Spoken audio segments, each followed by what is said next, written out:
how's it going? We are out on a little quest. Got the metal detector and just gonna do a little wandering. It's late evening, we don't have a whole lot of time. My truck's broken right now. It's in the shop finally. And to earn money to get it in the shop and all that. So hope you're enjoying Questing the West with Becky and Jessica. Hey, here's a detail. They're really bothered by us, do they? How's it going, turtle people? Wow, that's pretty shallow. Look, these two are competing for that spot. That's a good thing to see in the evening. Bunch of turtles everywhere. We can come down here and see, you can see them swimming right now. You can actually watch them do that. I guess you can't see that underwater, but they'll swim to the bottom and it's just shallow there, and they'll sit on the bottom and think that they're hidden. We can just kind of go pick them up and look at them. They're jumping in the water all the way up the river here. There's people! So, thought we'd do some poking around. And yeah, like I was saying, I can't make it, barely get these videos out each day, trying to send you something. And just can't get a whole lot of internet time or anything. So, I will catch up on the comments and everything else. I appreciate all the new subscribers. I do get the notifications for certain things on my phone. I just can't respond way out where I am. I got too weak of a signal, blah blah blah. It's good to know you guys are there. Stick with me. We'll continue questing. And yeah, changes. Well, I am under a big old oak, as usual in California. Working the areas where this was somebody else out here, not me. Well, I'll come out and try and do little volunteer hours out here grinding away at it. Somebody got this, so it's short enough to get through, otherwise it's just Timothy brush, and I don't know if you can see that, it's pretty hard to swing through it. These aren't soft branches, these are like mini oaks. Anyhow, opened up a hole here. I think we just got age on our sight. It's a wheat penny, I believe. It's ringing up like 81 and it looks really old. So I've gotten some like 1919s and stuff out of here. Let's carefully look at the date. I'll be right back. Okay, 1944. Not a bad wheat penny at all. It's a war year. I believe this is 44s are recycled shells. And we've just come back out of using steel pennies. So that's its little marker. Correct me if I'm wrong. I believe 43 was the steel penny year, so if you find a copper 43, you shouldn't have, and it's super rare. If you find a steel 44, it's super rare. So, and I believe these are shells from ammunition that they brought back, melted down and made into the 44 pennies. So they're kind of cool just for that. Okay, moving on. We got a Wheatie.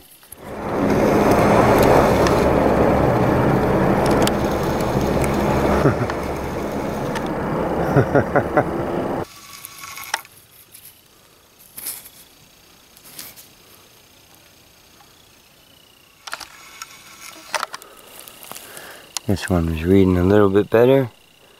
It looks a little bit older. Looks like a 1970 penny from the US. Cool can I just dug out of here. It was giving me a 68 lemon lime sparkling Shasta brand. Clean that up and see how it turns out. Could be cute to toss out in the old rusty wheelbarrow in the yard. I like it. I'm gonna bring that one home.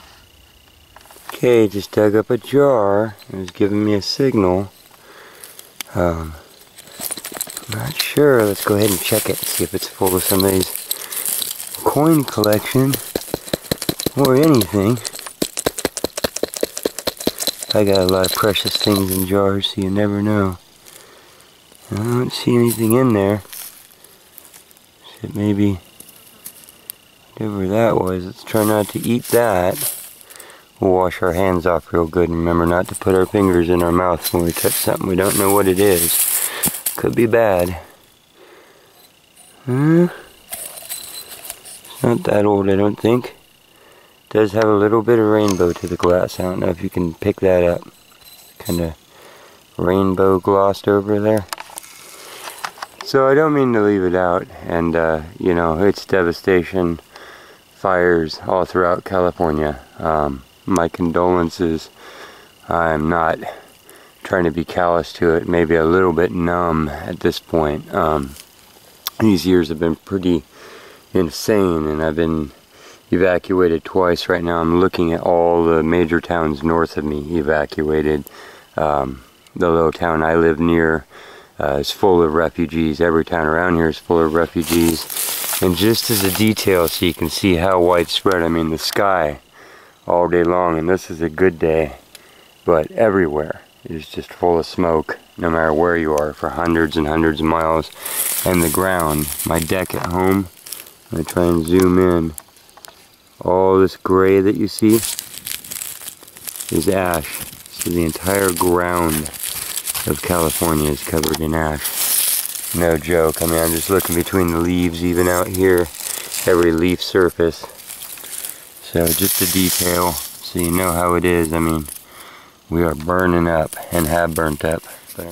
Next to all the ashes is a 1942. Now, I do not have this in my collection yet. It's an S.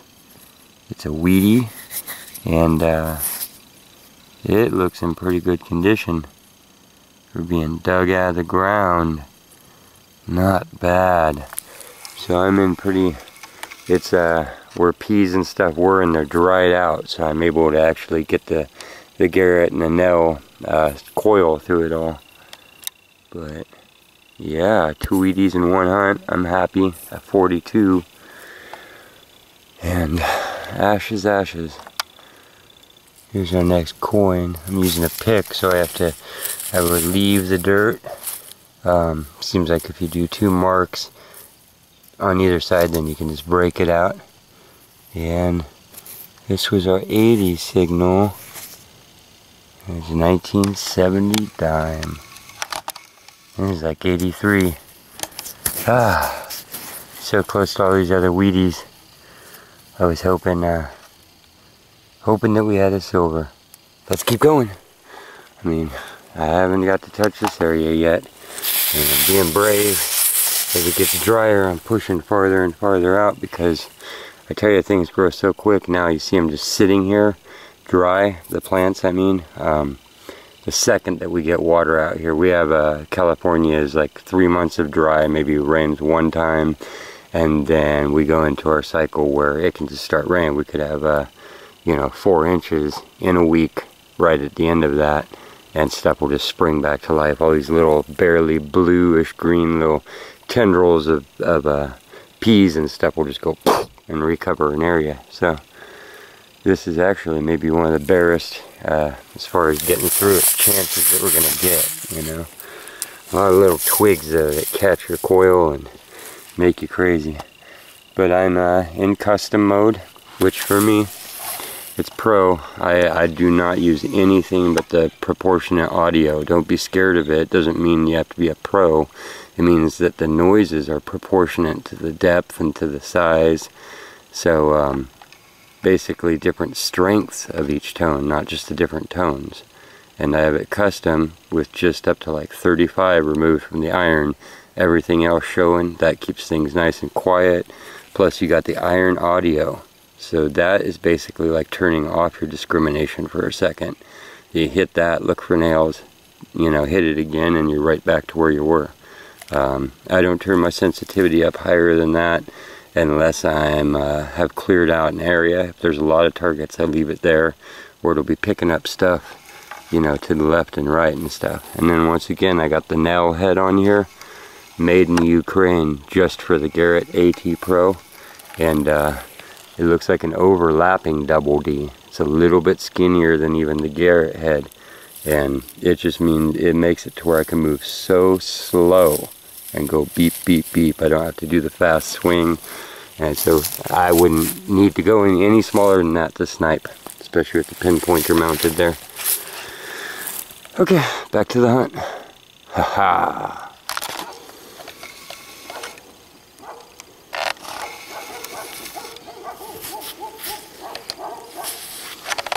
kind of cool. It's about, oh, I don't know, half a mile or so down here of a hike, and got down here, kept feeling eyes upon me, and my dog's been out. He kind of snuck out of the yard today, and guess who I found sitting in the grass all by himself down here watching the river. It's a long hot day. He's getting to be an older boy, and he grew up out here since he was a little puppy, and I was like, but anyhow, I don't know, kind of warmed my heart. Grover, you snuck out of the yard, but you sure have a good taste in places to go. He's okay. He was just sitting up watching the river. He's literally laying in the peas, listening to the evening. It's strange to run into your own dog out in the woods, you know. But as it gets to evening, it's good to have him with me. A short flash in a big world. Yes, I'm working this flat area here, where you can tell that there was probably a structure. Where did you go? Here it is. I hope that the monitor is showing what this is actually going to look like. It's dim light. But that... God, am I even right about what I'm seeing here? Yep, 1 cent. So, do we got a year? 1919, do you see? No. Is that real?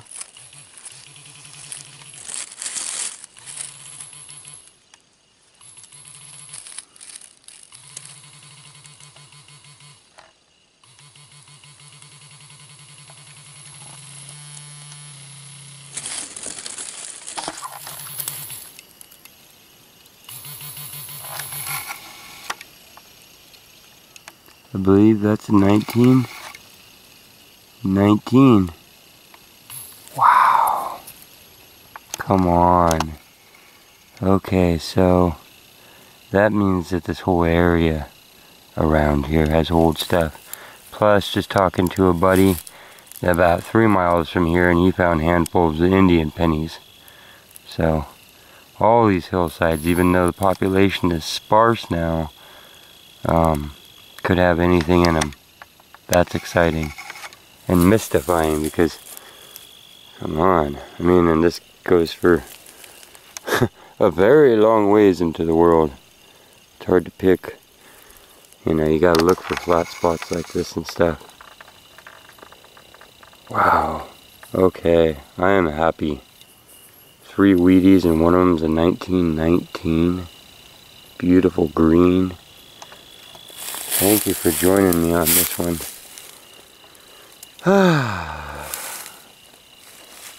Okay, faithful questers. Here's our cleanup. It's a real simple one. That was a pretty short little hunt. You know, hour or so before sunset. Here's our can all cleaned up. It says, do not freeze. It has to be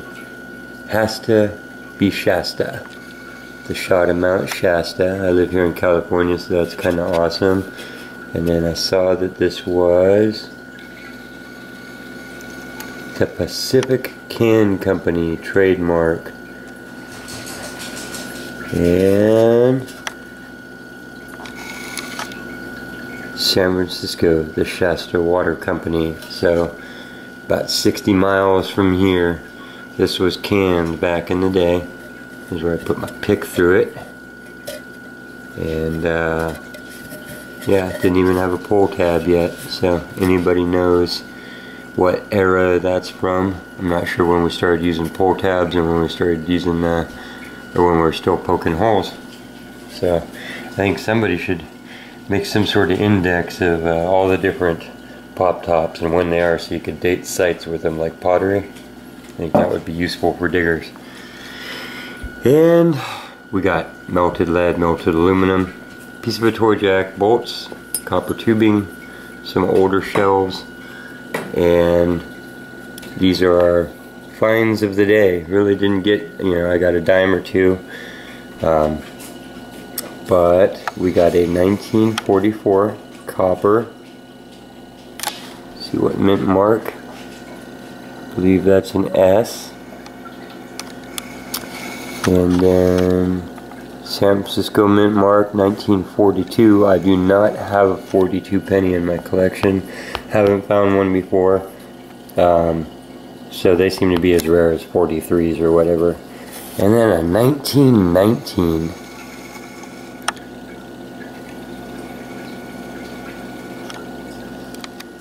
Okay, after a little bit closer inspection, it's looking like a 1915 to me.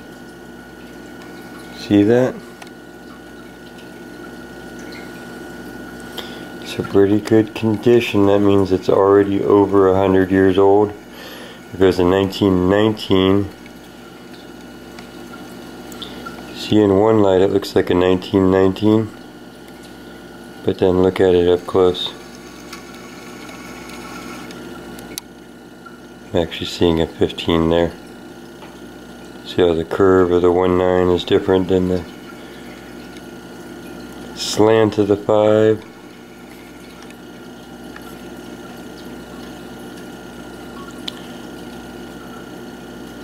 So either 1919, which it looks like there, or 1915, which it looks like there.